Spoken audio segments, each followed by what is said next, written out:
자, 여러분 안녕하세요. 중절검정고시 국어 기초 입문과정 두 번째 시간입니다. 그래서 이번 시간은 이 문학의 희곡과 시나리오, 그 다음에 이제 비문학에 대해서 설명을 드리겠습니다. 자, 희곡은 뭐냐 하면은 희라는 글자가 원래 뭐 이런 식으로 쓰는데요. 이 희라는 글자가 돼지를 갖다가 돼지를 잡을 때 사람들이 막 모여서 이렇게 구경하지 않습니까? 신기해서. 그래서 거기서 나온 글자가 바로 희입니다. 그래서 희라는 말은 구경하다, 기쁘다 뭐 이런 뜻인데, 자, 그것을 갖다 엮은 게 바로 희곡입니다. 그래서 희곡은 후대에 와서는 어떻게 의미가 바뀌었냐면은 무대 상영을 목적으로 한 연극의 대본으로 의미가 바뀌었습니다. 자, 그래서 희곡은 곧 뭐냐?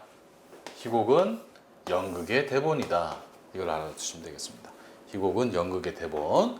자, 그래서 희곡의 특징은 첫 번째가 뭐냐 하면은 무대 상영을 전제로 합니다.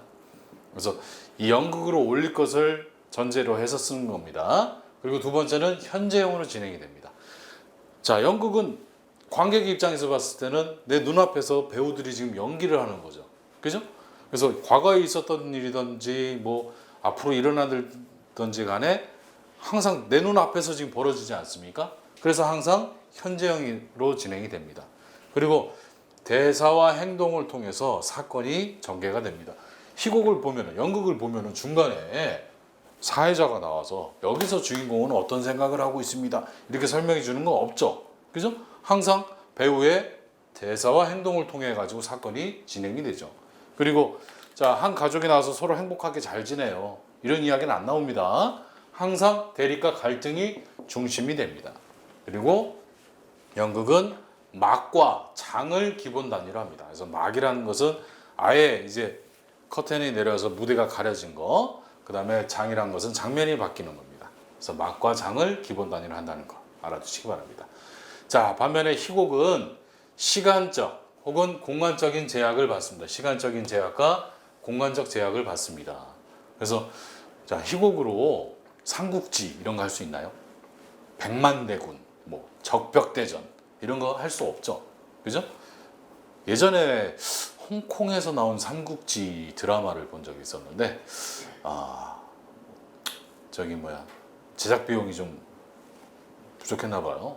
적벽대전인데 적벽대전을 말로 합니다. 그러니까 뭐 배들이 싸우고 이런 거 하나도 안 나오고 그냥 말로만 해요. 그냥 조조가 왔다, 뭐 오나라군이 공격하는구나 이런 식으로 말로만 했는데, 자, 연극은 그나마 더 힘듭니다. 그래서 시간적, 공간적 제약을 많이 받고요. 등장인물 수의 제약을 많이 받습니다. 알리바바 40인의 도둑도 찍기 힘듭니다. 연극은. 그러면 배우가 40명 나와야 돼요. 적어도. 자, 그래서 희곡은 시간적, 공간적 제약이 있고 등장인물 수의 제약이 있다는 거 알아두시기 바랍니다. 자, 희곡의 3요소는 뭐가 있냐면은, 자, 첫 번째가 해설입니다. 그래서 해설은 무대 장치, 인물, 배경 이런 걸 갖다가 지시해 줍니다. 그리고 지시문은 다른 말로 지문이라고 하는데 가로로 이렇게 되든지 아니면 다른 서체로 표현이 됩니다. 그래서 무대 지시문과 크게 동작 지시문을 나눕니다. 그래서 무대 지시문은 배경이나 무대 장치, 그 다음에 조명, 분위기 등을 지시합니다. 그래서 뭐 어떤 배경에는 뭐 벽에는 어떤 그림이 걸려 있고, 뭐 조명은 어떻게 비치고, 뭐 등장인물 2명이 서 있다, 뭐 이런 식으로 얘기하는 것은 무대 지시문입니다. 그리고 동작 지시문은 인물의 동작이나 표정, 심리나 말투 등을 지시합니다. 그래서 뭐 예를 들면은 머리를 긁으며, 뭐 쑥스러운 음성으로 인상을 쓰며, 웃으며, 뭐 이런 것들, 손을 비비며 이런 건 다 동작 지시문입니다. 자, 그리고 대사는 이 등장인물의 입을 통해서 나오는 건데, 대화, 독백, 방백 세 가지로 나눕니다. 그래서 대화는 등장인물이 서로 주고받는 말입니다. 그래서 사건의 전개와 성격 형성에 중요한 역할을 하고요. 독백은 혼자 하는 말입니다. 그래서 인물의 내면 심리를 표현하기에 아주 효과적입니다. 그 다음에 방백은 무대 위에 있는 다른 인물은 듣지 못하지만 관객에게는 전달되는 것, 이게 방백입니다. 그래서 방백은 다른 인물은 못 들지만 관객들은 다 알아들을 수 있다, 이것을 전제로 하는 겁니다. 그래서 독백하고 다릅니다. 자, 그래서 또 구성 단계를 알아보겠습니다. 희곡은 소설하고 다르게 5단 구성이긴 하지만 좀 다릅니다. 어떤 식으로 다르냐 하면은 이런 식으로 구성 단계가 그림으로 그려집니다. 그래서 발단, 전개, 절정. 뭐가 없습니까? 위기가 없죠. 그죠? 발단, 전개, 절정. 그 다음에 하강이 또 있습니다. 그리고 대단원 이렇게 구성이 됩니다. 그래서 발단 부분에서는 뭐가 나오냐 하면은 발단 부분에서는 시간적 공간적 배경이 소개되고 사건의 실마리가 드러납니다. 그리고 전개는 인물 사이의 갈등이 본격화되면서 긴장감을 조성합니다. 그리고 절정은 인물 간의 갈등이 최고조에 이릅니다. 절정. 그 다음에 하강은 갈등 해결의 실마리가 제시가 됩니다. 그래서 점점 내려가는 하강. 그 다음에 자 발단, 전개, 위기, 절정, 결말이 소설이지만 희곡에서는 결말이란 말을 안 쓰고 대단원이라고 얘기합니다.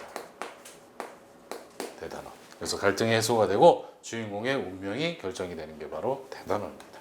그래서 구성 단계가 이렇게 된다는 거 알아두시기 바랍니다. 자, 그리고 이제 시나리오로 넘어가겠습니다. 시나리오는 영화나 드라마 상영을 목적으로 쓴 대본입니다. 그래서 연극의 대본이 희곡이라면은 시나리오는 영화나 드라마를 위한 것이다. 그래서 영상으로 만드는 것을 목적으로 해서 쓴 게 바로 시나리오입니다. 그래서 드라마의 대본이 드라마 상영을 전제로 한 문학이라면 희곡은 무대 상영을 전제로 한 문학입니다. 자, 그래서 시나리오의 구성 요소는 자 대사, 뭐 지시문, 장면 표시, 해설 이런 게 들어갑니다. 그래서 이거 역시 희곡과 다르죠. 대사는 등장인물이 하는 말인데 자 인물의 성격을 제시하고요. 그 다음에 사건의 진행, 주제, 암시의 역할을 합니다. 그리고 지시문은 인물의 동작, 표정, 심리 및 다양한 효과 등을 제시합니다. 자 그리고 장면 표시, 이 씬 넘버라고 해서 사건의 배경이 되는 장면 번호입니다.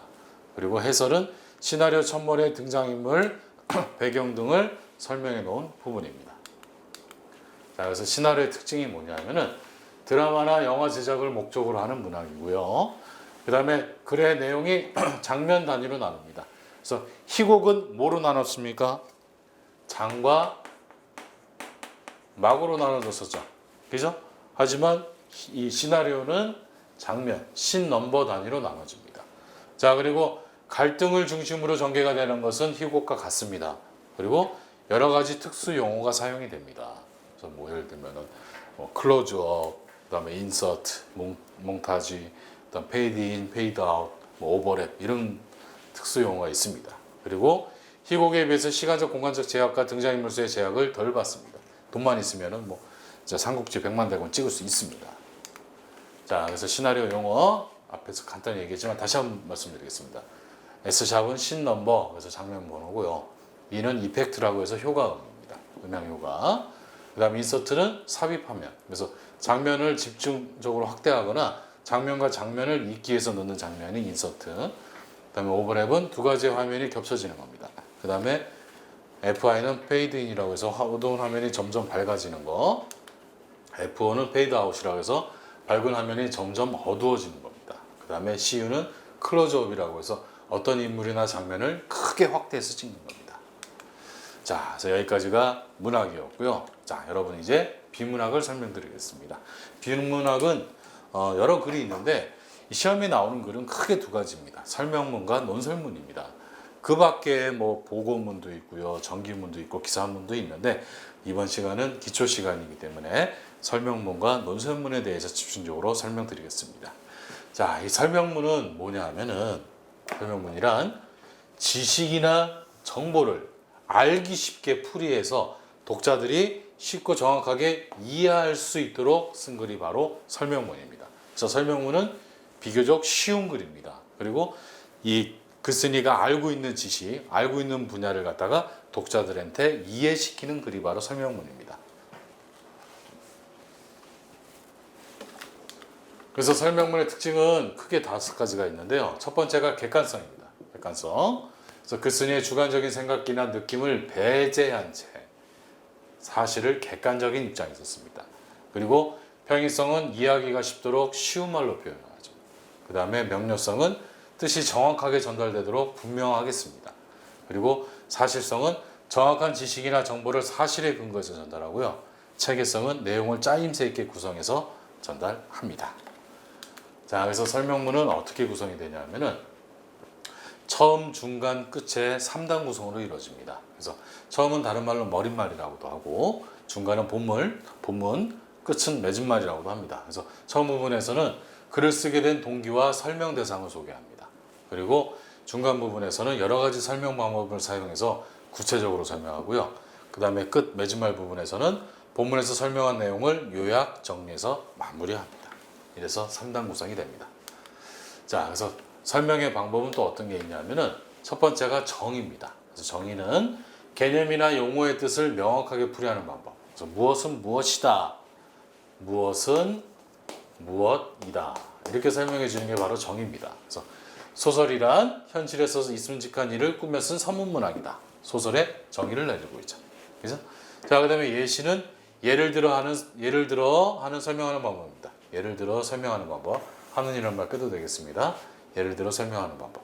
그래서 예를 들면 뭐 우리나라에는 훌륭한 시인들이 많다. 예를 들면 그래서 뭐 윤동주, 김서월 뭐 이렇게 얘기하는 것들, 김영랑 등이 그들에 속한다. 자, 이런 게 바로 이 예시에 해당합니다. 그 다음에 비교는 둘 이상의 대상 간의 공통점을 중심으로 설명하는 방법이 비교입니다. 그래서 설명문과 논설문은 둘 다 체계적이며 논리적인 글이죠. 그 다음에 대조는 둘 이상의 대상 간의, 글자가 잘못 나왔는데 공통점이 아니고 차이점이죠. 차이점을 중심으로 설명하는 방법이 대조입니다. 그래서 겨울은 춥고 여름은 덥다. 기온을 놓고 봤을 때 차이점에 대해서 설명하는 거죠. 자, 그래서 비교는 공통점, 대조는 차이점이라는 거 알아두시기 바랍니다. 그 다음에 분류는 어떤 기준에 따라서 나누거나 묶어서 설명하는 방법이 분류입니다. 그래서 문학은 크게 운문문학과 산문문학으로 나눈다. 이런 게 바로 종류를 나누는 분류입니다. 그리고 분석은 설명 대상을 부분으로 쪼개서 설명하는 방법. 다시 얘기하면은 요소별로 나누어 살펴보는 방법이 분석입니다. 그래서 꽃은 꽃잎, 꽃받침, 암술, 수술로 구성되어 있다. 혹은 뭐 시계는 시침, 부침, 초침, 그 다음에 이 12시간으로 구성되어 있다. 이런 게 바로 분석에 해당합니다. 자, 그 다음에 이제 논설문을 알아보겠습니다. 논설문의 정의와 특징을 보겠습니다. 자, 논설문의 정의. 첫 번째, 자신의 주장을 타당한 근거를 들어서 상대에게 설득시키는 글이 논설문입니다. 그래서 논설문은 주장이 나오고 독자를 설득시킨다. 이런 점에서 설명문과 가장 큰 차이를 보이고 있습니다. 자, 그래서 논설문은 어떤 특징을 갖고 있냐? 첫 번째가 바로 주관성입니다. 글쓴이의 주관이 드러나야 합니다. 설명문은 객관적으로 써야 되죠. 논설문은 주관적으로 써야 됩니다. 그런 점에서 차이가 있습니다. 그 다음에 타당성이 있습니다. 주장의 근거가 타당해야 됩니다. 나는 그냥 이렇게 생각해. 이유도 없어. 난 이렇게 생각해. 이렇게 얘기하면 독자들이 공감할 수 있겠습니까? 없죠. 그래서 적절한 근거를 제시해야 됩니다. 그 다음에 체계성은 서론, 본론, 결론에 따라 짜임새 있게 구성해야 됩니다. 그래서 논설문 역시 3단 구성을 이룹니다. 그 다음에 명료성은 문장의 의미가 명확해야 됩니다. 주저리 길게 쓴다고 이 내용이 좋지 않습니다. 명확하게, 분명하게 드러나야 됩니다. 그 다음에 신뢰성은 출처가 분명하고 믿을 수 있어야 됩니다. 우리 엄마가 얘기했어. 이런 것보다는 전문가 누가 얘기했다는 게 훨씬 믿음이 가겠죠. 자, 그래서 논설문의 짜임은 어떻게 구성이 되냐면은 서론, 본론, 결론의 3단 구성으로 이루어집니다. 그래서 서론에서는 독자의 흥미를 유발하는 내용, 그 다음에 문제를 제기하고 글을 쓰게 된 동기나 이유가 나옵니다. 자, 그리고 본론에서는 뭐가 나오냐 하면은 주장하고자 하는 내용을 구체적으로 전개합니다. 그리고 주장이나 근거가 타당해야 됩니다. 그리고 마지막 결론에서는 주장하고자 하는 내용을 정리하고 앞으로의 전망과 과제를 제시하면서 마무리를 합니다. 자, 그래서 여기까지가 바로 논설문에 대한 설명이었습니다. 그래서 자, 표현 방법, 설명 방법은 설명문이나 논설문이나 비슷합니다. 하지만 이제 이 논설문 같은 경우는 주관적이고 글쓴이의 주장이 있고, 그 다음에 설명하는 방법을 통해서 근거를 제시한다는 점에서 설명문하고 약간 다릅니다. 자, 그러면은 다시 한번 읽어보시고 내용을 다시 한번 정리해 보시기 바랍니다. 자, 수고하셨습니다. 다음 시간에 뵙겠습니다.